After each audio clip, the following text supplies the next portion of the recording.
पाटील, आज उपोषणाचा चौथा दिवस आहे. तुम्ही पाणी घेतलं नाही. सायंकाळच्या वेळेस विभागीय आयुक्त येऊन गेले. काय नेमकी चर्चा झाली आणि तुमची भूमिका काय आहे?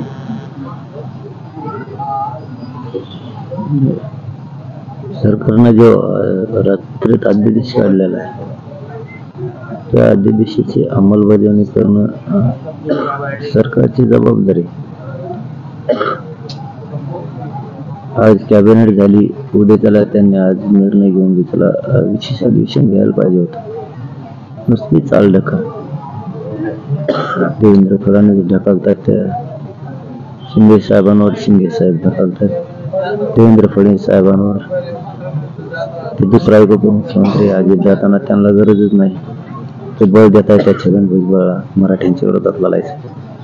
नुसतं नाटकं चालले. तो विनाकारण मराठ्यांसाठी ना फक्त नाटकं चालल्या. अध्यादेश कशाला काढला? त्याची अंमलबजावणी करायची ना मग लगेच. तुम्हाला मराठी सोपे दिसत आहेत, थोडे दिवस सहन करते बघा मराठी कसे करतात. केसेस मागे घेऊ म्हणतात, प्रक्रिया सुरू आहे. अंतरवालीसह राज्यातल्या केसेस मागे घ्या सांग, प्रक्रिया सुरू आहे. 50 वर्ष प्रक्रिया करता का? काय भंगार चाळे लावले, काय सरकार आहे तुम्ही, काय नाही फालतू सारखं वागायला लागलात राहू तुम्ही. उद्या त्याला सभा घ्यायला दारात यायचंय तुम्हाला मराठ्यांची. कशी सभा घेताय तू? मग ते बघतो आम्ही. किती फालतू चाळे, प्रक्रिया सुरू आहे, केस मागे घ्यायची. तुम्ही कितीतरी केसेस रात्रीत मागे घेतला. हैदराबादचं गॅजेट 5 महिन्यापासून घ्या म्हणतो. आज घेऊ, उद्या घेऊ, एवढंच चालू आहे. फालतूपणा चालला राहू. नुसतं मजा चालली. तुम्हाला मराठ्यांना खटायचं, बेसावत राहू नका. पण ते दोन पुढचं महाराष्ट्रातल्या पंतप्रधान सुद्धा सभा होऊ देणार नाहीत आम्ही. हा, जर आम्हाला ऍडव्हान्स केलं ना, पंतप्रधान सुद्धा राज्यातले एकही सभा नाही होऊ देणार आम्ही. आमचे पोराचे मुर्दे पाडायला बघायला लागला. तर शिंदे साहेबाची समितीचे 1 वर्षाची मुदत द्या मला, ते 2 महिन्यात दिली.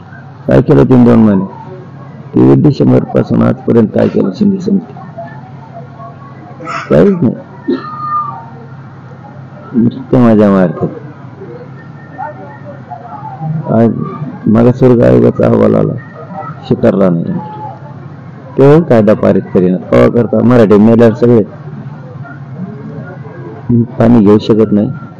सगळ्या शहरांचा अध्यादेशाची अंमलबजावणी झाल्याशिवाय मी पाणी घेऊ शकत नाही. घराघरातल्या मराठ्यांना आरक्षण दिल्याशिवाय मी माग हाकू शकत. आणि मराठ्यांची लाट बघा कशी उसळली. आता सगळे मराठी अंतरवाडीकडे धावून पळायला लागले. सगळे तिकडून पडले. तिकडे हजारो लाखांनी गर्दी करायला लागली मराठी अंतरवाडी. सरकारचे का डोळे गेले? अक्कल नाही आणला. लहान नाही काय वागत येत राव. काय शिंदे साहेब तुम्ही फसवणूक करायला लागलात मराठ्यांची. देवेंद्र फडणवीस साहेब तुम्ही बी काय फसवणूक करायला लागला. त्या अजितदादालाच वेळच नाही. ते तर त्या भुजबळाच वेळ देतोय. भुजबळ मोठा करायचा त्याला मराठीच्या परमागा लागलाय. तो सगळ्याला फळ भोगावा लागणार. हिशोब सगळ्यात होणार. थांबा. तुम्ही इतके जीवावर उदार होताय, लोक आग्रह करतायत किमान पाणी तरी घ्या. कारण